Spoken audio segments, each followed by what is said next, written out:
South India shopping మాల్లో block buster ఆషాఢం #1 kilo sale.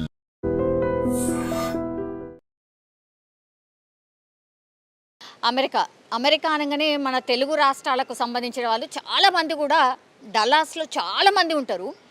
So Dallas అంటేనే అసలు మన తెలుగు పీపుల్, ఒక హైదరాబాద్ కనబడుతుంది, ఒక విజయవాడ కనబడుతుంది, ఒక ఏపీ కనబడుతుంది, ఒక తెలంగాణ కనబడుతుంది అనేటువంటి మాట చాలా కామన్గా వినిపిస్తూ ఉంటుంది. అన్నీ మన స్టోర్స్ ఉంటాయి, మన వాళ్ళే ఉంటారు, ఇట్లా అసలు అమెరికా ఫీలింగే రాదు అనేది కూడా చాలామందికి తెలిసి, అట్లా మన వాళ్ళే ఒక కుటుంబం, అంటే యాక్చువల్లీ హైదరాబాద్కి సంబంధించిన వాళ్ళు, కానీ ఇట్లనే అందరూ ఎట్లయితే అమెరికా వెళ్ళి స్థిరపడ్డారో ఈ కుటుంబం కూడా అట్లనే వెళ్ళి స్థిరపడ్డది. వాళ్ళ పేరు వచ్చేసి వెంకట్ తేజస్విని. అట్లాగే వాళ్ళిద్దరికీ ఒక కొడుకు, ఒక బిడ్డ అన్నమాట. చిన్న కుటుంబం, చింతలేని కుటుంబం అంటారు కదా, అట్లా మంచిగా సెటిల్ అయిపోయినరు. వాళ్ళకి అక్కడ డల్లాస్లో ఇద్దరికి జాబ్స్ ఉన్నాయి, హ్యాపీగా కుటుంబాన్ని లీడ్ చేస్తున్నటువంటి పరిస్థితి. సమ్మర్ హాలిడేస్ కదా, అమెరికాలో సమ్మర్ హాలిడేస్ కాబట్టి చాలామంది వాళ్ళ పిల్లల్ని తీసుకొని అక్కడే మన వాళ్ళే చాలామంది వేరే వేరే ప్రాంతాలలో, వేరే వేరే స్టేట్లల్లో సెటిల్ అయి ఉంటారు. కాబట్టి సమ్మర్ హాలిడేస్ రాగానే ఒకళ్ళింటికి ఒకళ్ళు హాలిడేస్ కని గడపడానికని వెళ్తూ ఉంటారు. అట్లనే ఈ తేజస్విని కుటుంబం ఎవరైతే నేను మాట్లాడుతున్నానో, తేజస్విని వాళ్ళ అన్న కూడా అట్లాంటాలో ఉంటాడట. సో అట్లాంటాలో సమ్మర్ హాలిడేస్ కోసమని వాళ్ళ అన్న వాళ్ళ ఇంటికి ఫ్యామిలీతో సహా వెళ్ళినటువంటి పరిస్థితి. కానీ ఎంత దుర్ఘటన అనుకోవచ్చు. సమ్మర్ హాలిడేస్ ఇక మొత్తం అయిపోతున్నటువంటి క్రమంలో హాలిడే మొత్తంగా ఎంజాయ్ చేసి వాళ్ళు మళ్ళా డల్లాస్కి వస్తున్నటువంటి టైంలో అత్యంత దారుణమైన సంఘటన, అట్లాగే ఎవరు ఎక్స్పెక్ట్ చేయనటువంటి సంఘటన, ఈ ఫ్యామిలీకి కూడా ఊహకు కూడా అందదు కావచ్చు, ఇట్లా అవుతుందేమో, ఇట్లాంటిది ఏదైనా జరుగుతుందేమో అని. వాళ్ళు పాపం మళ్ళా డల్లాస్కి వెళ్తూ ఉన్నారు.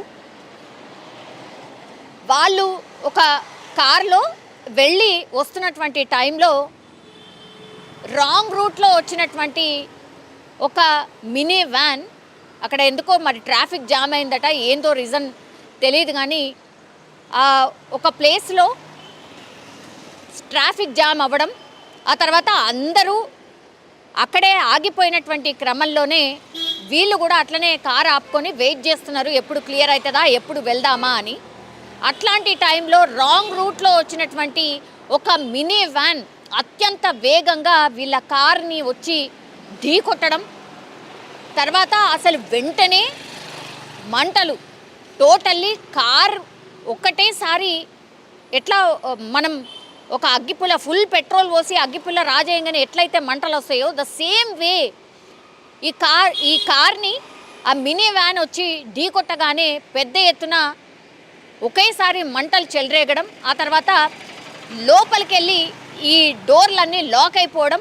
ఇప్పుడు నేను చెప్పిన వెంకట్ తేజస్విని, అట్లాగే వాళ్ళ కొడుకు, కూతురు, వీళ్ళు నలుగురు కూడా అసలు ఎస్కేప్ కావడానికి కూడా ఆస్కారం లేకుండా, ఎవరైనా రెస్క్యూ చేద్దాము అని దగ్గరికి వెళ్దాము అనే ఆస్కారం లేకుండా ఒకటేసారి పెద్ద ఎత్తున మంటలు రావడం, పూర్తిగా క్షణాల్లోనే ఆ కార్ దహనమైపోయిన పరిస్థితి.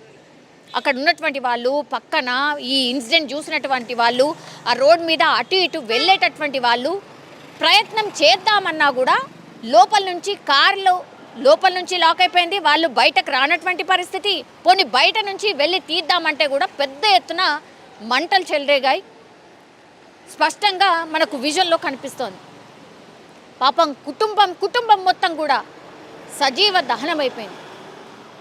ఎంత ఘోరమైన పరిస్థితుల్లో ఆ కారులో ఉన్నటువంటి మనుషుల సిట్యుయేషన్ ఉందంటే, అక్కడ పోలీసులు కేసు రిజిస్ట్రేషన్ చేసిన తర్వాత పోలీసులు వచ్చి పోనీ ఆ రెస్క్యూ చేద్దాము అని అనుకునే లోపల ఆ కారులో ఉన్నటువంటి నలుగురు గుర్తుపట్టరానంతగా పూర్తిగా బుగ్గి పాలైపోయి సజీవ దహనమైపోయింది. ఎవరి బాడీ ఎక్కడుంది, ఎవరు ఎక్కడున్నారో గుర్తుపట్టలేనంత అత్యంత దయనీయమైనటువంటి పరిస్థితుల్లో ఆ కార్లో ఉన్నటువంటి మృతదేహాలు కనిపించినట్టుగా ఆ ఫొటోస్ని పోలీసులు వీళ్ళ ఫ్యామిలీ మెంబర్స్కి షేర్ చేసిన పరిస్థితి. ఇది ఎంత ఫాస్ట్గా వ్యాపించింది ఈ వార్త అనంటే, ఎందుకంటే కార్ నెంబర్ ఉంటుంది కదా, కార్కి సంబంధించిన డీటెయిల్స్ కొట్టగానే ఎవరు ఈ ఫ్యామిలీలో జర్నీ చేసింది ఎవరు ఏంటి అనేది కూడా పూర్తి ఇన్ఫర్మేషన్ వచ్చింది. కాబట్టి వెంటనే ఈ ఇన్ఫర్మేషన్ని వాళ్ళ ఫ్యామిలీ మెంబర్స్కి షేర్ చేయడం, అట్లాగే మన తెలుగు కమ్యూనిటీలో ఈ వార్త స్ప్రెడ్ కావడంతో వీళ్ళ ఫ్రెండ్స్ కావచ్చు, లేకపోతే వీళ్ళ రిలేటివ్స్, నేను ఇంతకుముందు చెప్పినట్టుగా తేజస్విని ఎవరైతే పూర్తిగా కాలిపోయినరో, ఇలా తేజస్విని వాళ్ళ బ్రదర్ వాళ్ళ ఇంటికి వెళ్ళొస్తున్నటువంటి టైంలోనే జరిగింది. గ్రీన్ మౌంటైన్ దగ్గర జరిగినటువంటి సంఘటన ఇది.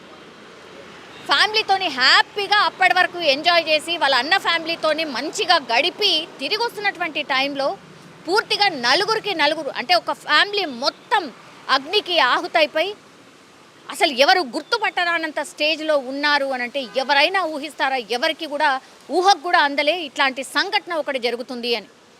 పాపం వీళ్ళ ఫ్యామిలీ హైదరాబాద్లో, అంటే తేజస్విని కావచ్చు, ఆల్రెడీ వెంకట్ కావచ్చు, వీళ్ళిద్దరు ఫ్యామిలీస్ కూడా హైదరాబాద్లోనే స్థిరపడినటువంటి వాళ్ళు. తేజస్విని వాళ్ళ అమ్మా నాన్ననేమో కొంపల్లిలో ఉంటారు, వెంకట్ వాళ్ళ అమ్మా నాన్ననేమో సికింద్రాబాద్లో ఉంటారు. సో వీళ్ళకి ఇన్ఫర్మేషన్ ఇది మొన్న సండే రోజు అర్ధరాత్రి జరిగింది. ఇన్ఫర్మేషన్ రాగానే ఇప్పుడు వాళ్ళందరు ఫ్యామిలీ మెంబర్స్ కూడా అమెరికాకు వెళ్ళినటువంటి పరిస్థితి. అది ఎందుకు?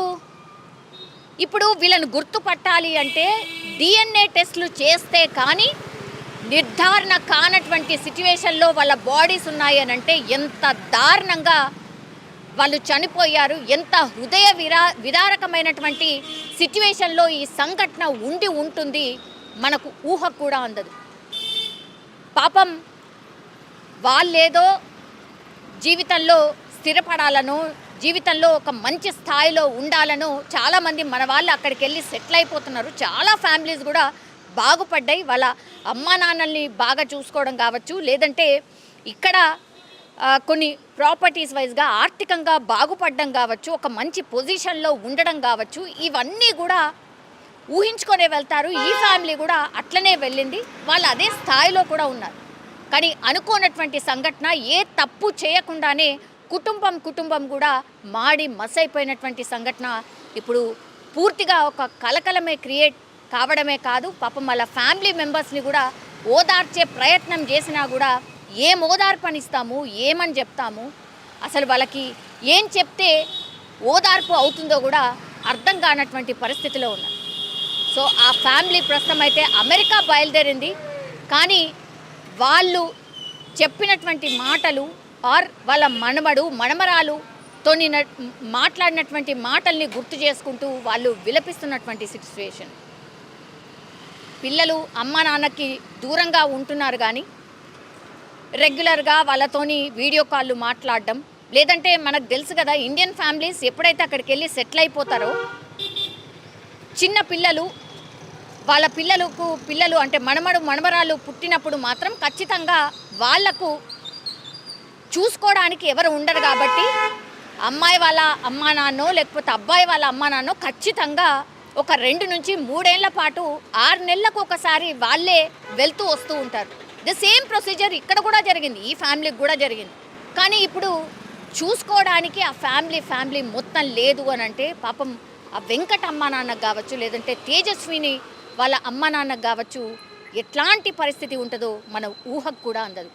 ఇది వార్త పూర్తి స్థాయిలో తెలుగు సంఘాలకు కావచ్చు, లేకపోతే అక్కడ అమెరికాలో ఉన్నటువంటి వాళ్ళందరికీ కావచ్చు, అండ్ డల్లాస్లో వాళ్ళకు ఉన్నటువంటి పరిచయస్తులు, రిలేటివ్స్, ఆఫీసులో పనిచేసే కొలీగ్స్, ఇదంతా కూడా స్ప్రెడ్ అయిన తర్వాత వాళ్ళు అసలు మేము నమ్మలేకపోతున్నాం, అసలు ఇదంతా ఎట్లా జరిగింది, అసలు ఏంటో అన్నటువంటి మాట అయితే వినిపిస్తోంది. కానీ నిజంగా హృదయాన్ని కలిచివేసే సంఘటన అని చెప్పొచ్చు. ఎవరు కూడా ఎక్స్పెక్ట్ చేయలేని సంఘటన ఇది. చేయని తప్పుకు కుటుంబమే బలైపోయినటువంటి పరిస్థితి.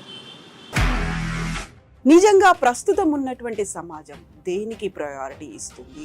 ఆర్థిక సంబంధాల చుట్టూ మాత్రమే తిరుగుతోంది. మళ్ళీ ఎన్నికలంగానే చాలా విరక్తి కలుగుతాం. మంచి అనిపిస్తుంది కదా, లేడీస్ కూడా ఛాలెంజింగ్ జాబ్స్ చేసినప్పుడు చాలా బాగుంటది. ట్రాఫిక్ అసిస్టెంట్స్ గా నియమించిన ట్రాన్స్జెండర్స్ అందరితో సాల్యూట్ చేయించుకుంటున్నారు. ఫుడ్ డెలివరీ ఇవ్వటానికి వెళ్ళినటువంటి డెలివరీ బాయ్ అనిల్ పై కళ్ళ ముందు